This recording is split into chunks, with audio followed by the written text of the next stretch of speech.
부정선거가 전국 단위로 조직적으로 그리고 대규모적으로 이루어진 2020년 4.15 총선에서 더불어민주당 계열이 얻은 의석수는 180석이었으며 또 부정선거가 더 노골적으로 저질러졌던 2024년 4.10 총선에서는 187석이었습니다. 4.15 총선이 끝난 후에 이해찬은 민주당이 향후 20년은 집권하자고 호언장담하기도 했습니다. 2025년 대통령 선거에서 이재명의 득표율은 49.2%였지만 사전투표와 본투표 차이의 보정값을 넣어 추산하면 실제 득표율은 33% 내외였을 것입니다. 이렇게 해서 온갖 악법을 만들어내고 있는 일당 독재 친중종북 정권이 출범하게 된 것입니다. 하지만 이렇게 부정선거로 정권을 탈취한 민주당은 한낱 반역자들, 매국 노자들이 점령한 내란 정당에 지나지 않습니다. 세계의 부정선거의 총책은 얼마 전까지만 해도 중국 공산당 서열 4위의 왕원잉이었으며 한국의 부정선거 총책은 통일전선, 대외전략, 공공외교 분야에서 활동하고 있는 한팡미였습니다. 이들에 의해서 자행된 부정선거는 명백한 침략전쟁입니다. 중국 공산당과 비슷한 시기에 전자개표기 제작을 시작으로 한국의 선거 조작에 본격적으로 개입한 북한 공산당과 종북 세력은 선관위를 비롯해 국내에 체계적인 조직을 구축했다고 볼 수 있습니다. 그동안 쌓인 노하우를 통해서 중국 공산당과 함께 아주 대담하고 대규모적으로 부정선거를 치를 수 있다는 것을 지난 6.3 대선에서 잘 보여주었습니다. 마음만 먹으면 언제든지 선거 조작을 할 수 있는 체계와 조직을 갖추고 있지만 지금 국내외 상황이 만만치 않기 때문에 다음 지방선거에서는 몸을 사릴 수도 있습니다. 그런 지구는 앞으로 지방선거에 임하는 민주당의 선거 전략을 눈여겨보면 짐작할 수 있을 것입니다. 하지만 다음 총선에서는 그동안 민주당이 국민들 눈치 보지 않고 내란몰이와 각종 악법을 남발하는 것을 보면 선거에서의 승리를 장담하거나 선거 조작을 포기하지 않을 것으로 추측됩니다. 이재명과 민주당은 자신들이 살기 위해서라도 일당 독재 체제를 완벽하게 구축할 때까지 선거에서 반드시 승리해야 합니다. 대한민국은 전쟁 중입니다. 국가 내에서의 직간접적인 간첩 행위는 물론이며 부정선거라는 사이버 침략 전쟁으로 인해 대한민국은 지금 존폐의 위기에 처해 있습니다. 현재의 경제 위기, 안보 방치는 전적으로 부정선거로 정당성이 없는 이재명 리스크 때문입니다. 부정선거로 정권을 강탈하는데 협력한 세력들에게 국가의 이익을 나눠줘야 하기 때문에 정상적인 국가 운영을 할 수 없습니다. 그들에게는 국가 발전을 위해 진력할 이유도 여유도 없습니다. 국가의 발전을 위한 정치에는 관심도 없었던 것이 그들 정권의 태생적 한계입니다. 그들이 갖다 쓰는 임명직 공무원들도 그나물에 그 밥일 가능성이 크며 또 그들의 하수인으로서 일정한 제약과 한계가 있을 것입니다. 공정하고 공명한 선거는 민주주의의 생명이자 꽃이며 민주주의를 수호하는 근간입니다. 외부의 적들과 내통하고 공모한 부정선거는 내란죄이자 반역죄에 해당합니다. 이런 대규모의 조직적이고 체계적인 범죄를 저지른 이유는 단순한 선거 승리를 넘어서 국가 권력을 영구히 장악하는 데 있습니다. 그것은 곧 일당 독재 전체주의 국가를 완성하는 것입니다. 지구상에서 합법적인 일당 독재가 가능한 대표적인 집단이 바로 중국 공산당과 북한 공산당입니다. 이들 전체주의 국가의 법과 제도는 일당 독재가 가능하도록 제정되어 있습니다. 대한민국의 반국가 세력이 노리는 것도 현행 선거제도를 이용해서 권력을 잡고 다시 이를 이용해서 선거를 할 필요도 없는 법과 제도를 만들고 일당 독재 전체주의 국가를 완성하는 것입니다. 부정선거는 이러한 목적을 가진 집단들이 자신들의 독재 권력을 반영구하기 위해서 기획, 조직, 실행된 것입니다. 말하자면 이런 이해관계가 일치하는 집단들이 그 목적을 달성하기 위한 수단으로 삼은 것이 부정선거입니다. 현대전의 양상인 하이브리드 전쟁의 중심에 있는 것이 사이버 전쟁, 즉 부정선거를 무기로 하는 사이버 침략 전쟁입니다. 들 집단들 중에 한국의 반국가 정치 세력의 숙주는 모두가 알고 있듯이 더불어민주당입니다. 이런 혐의로부터 벗어나려면 그들은 수많은 국민들이 제기하는 부정선거 수사를 시작하면 될 것입니다.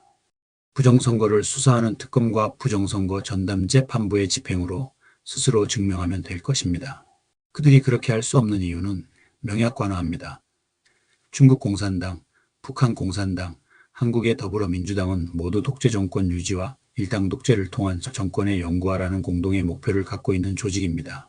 이들에게 이용당하고 있는 민주당의 양심 세력들은 자신들의 행위가 반역과 내란 행위임을 깨달아야 할 것입니다. 또한 저들의 밑보이지 않아야 정치 생명을 유지할 수 있다거나 저들과 손잡고 정치 권력을 갖고 싶어하는 국힘당의 기생충들도 대우각성해야 할 것입니다.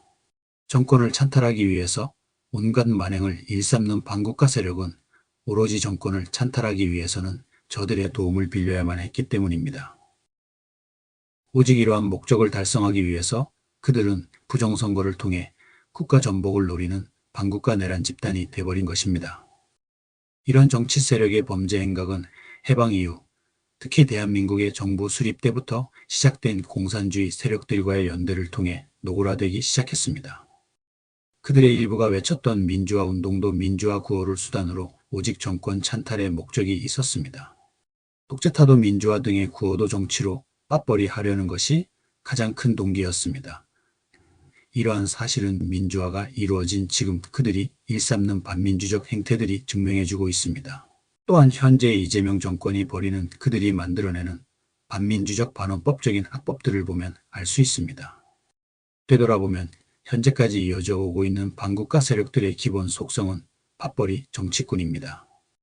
정치로 맞벌이하기 위해서 주류 정치에 속할 수 없는 자들이 모인 정치적 반대자들이 정치 세력화한 것이 현대 더불어민주당의 역사적 기원입니다.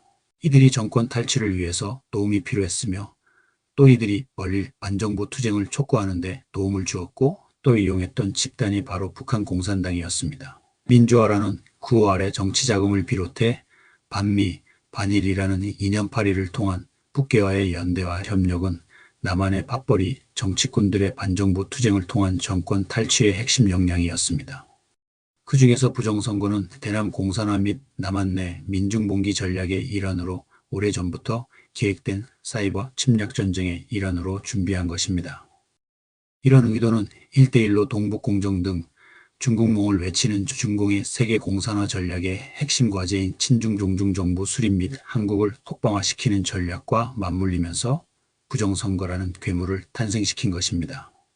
친중종중 정부 수립과 속방화 전략은 경제 전반에 걸쳐 상호의존성을 심화시켜 경제적 구속력을 강화하고 이와 함께 모든 정치적 영역에서 정치와 언론방송을 포함한 각국의 주요 기관의 지분 확보나 경제적 지원을 통한 영향력을 증대시키고 관련 인사를 포섭하거나 친중 인사를 진출시키는 방식은 세계 공산화 전략의 전형적인 수법입니다.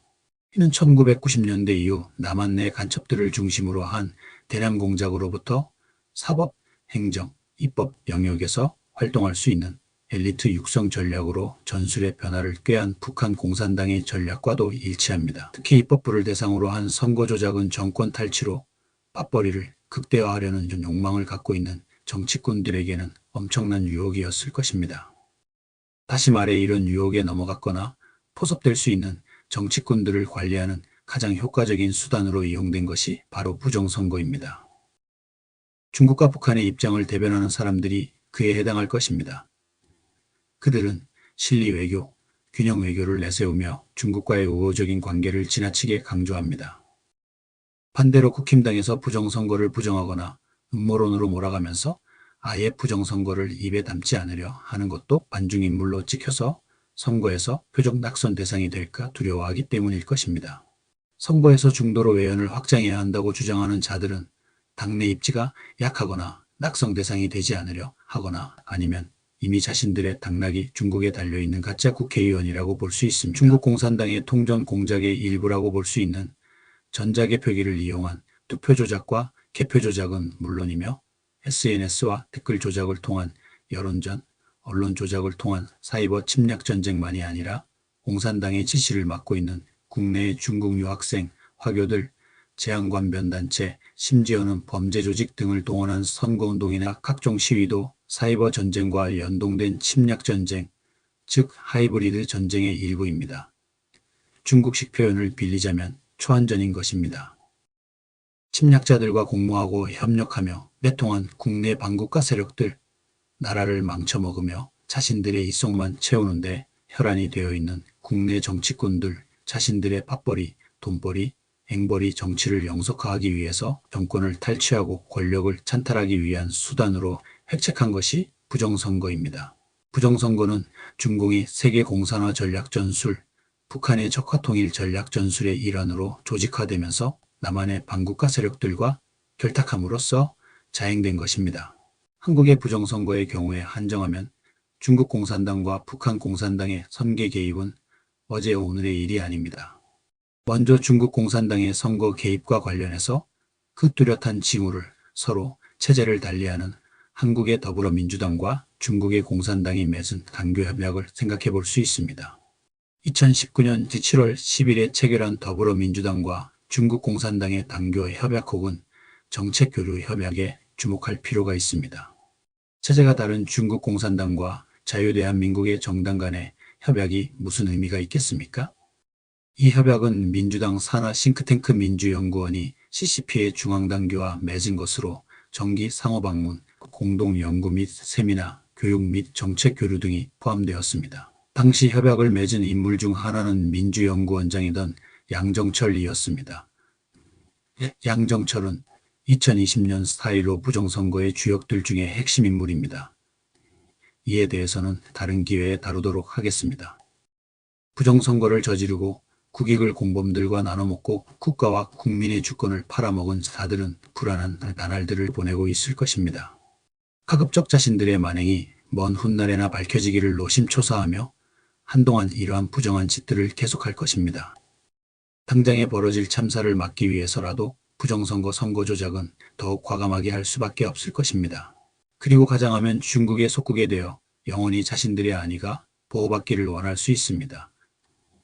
혹은 자유대한민국을 일당 독재의 전체주의 국가로 만들어 국가의 지배를 영속화하려 할 것입니다. 현재 저들이 가는 길의 최종 목적은 일당 독재 전체주의 국가의 권력자가 되는 것이며 자신들이 살아남기 위해서라도 그 길밖에 없다고 생각할 것입니다. 또 심각한 것은 언론만이 아니라 일반 선량한 국민들입니다.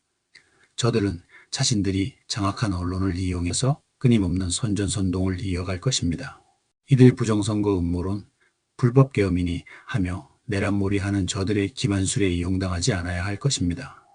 제2의 건국전쟁에서 승리하며 자유대한 국민의 기초를 더욱 공고히 하기 위해서는 자유시민 모두의 권리가 절대적으로 요구됩니다.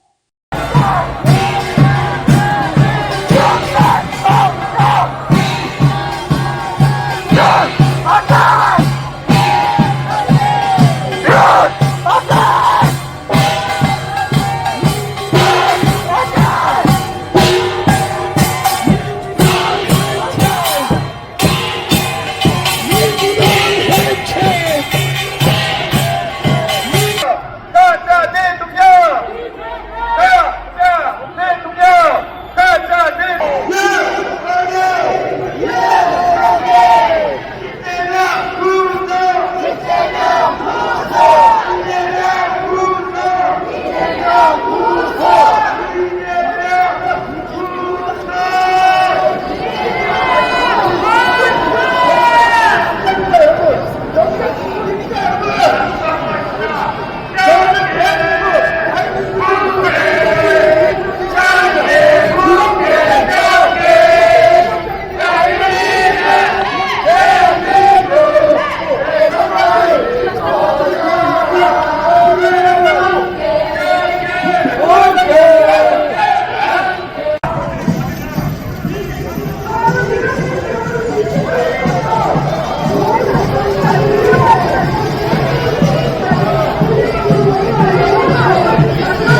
이렇게 맞는지 모르겠는데 감사합니다. 한국대 세력 척결을 통했으면 한국대 세력의 척결을